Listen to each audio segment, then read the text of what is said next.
The final sort of umbrella of change that I want to talk about is the reassessments. Um, and that's got to do with income that's escaped assessment.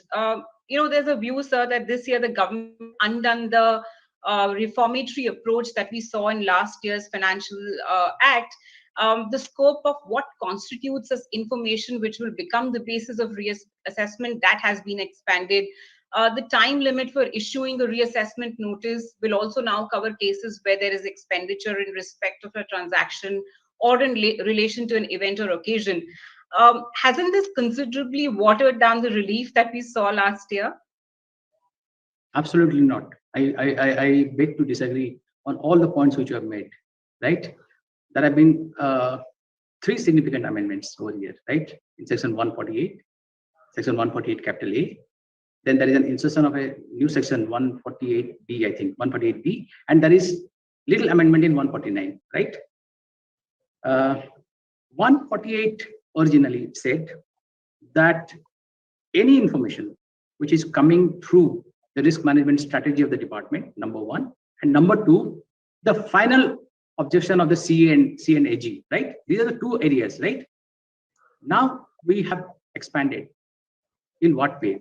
We have said that information from RMS, that is there, information from C and AG, right? That we have said. Our own internal audit also is there, right? We have said any audit objections should suffice for reopening, right? Then in 148A, what we have done, there is 148A is the process through which the reassessment is done, right? These are procedural sections, right?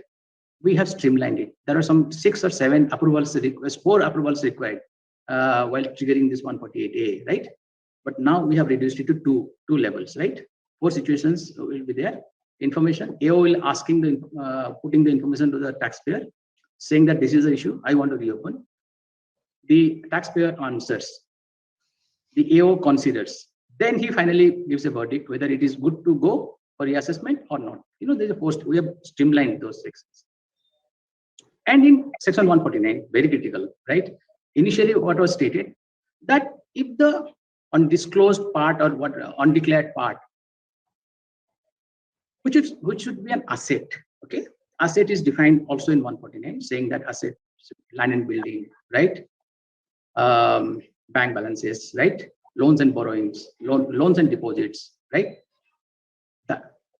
Of a value of 50 lakhs alone should constitute, right? It should be, you should have information, and you should have what you call this kind of asset that will qualify. So what I'm saying is that these have been also, we have put in little things like expenditure in relation to, or a transaction in relation to an expenditure or an occasion or an event, right? Unaccounted expenditure, suppose you get the details of those unaccounted expenditure, right? And entries in the books of accounts. These are 2 or 3 little things which we have done. We have not undone anything which was done in the last budget, right? What we have done, we have made it more practical and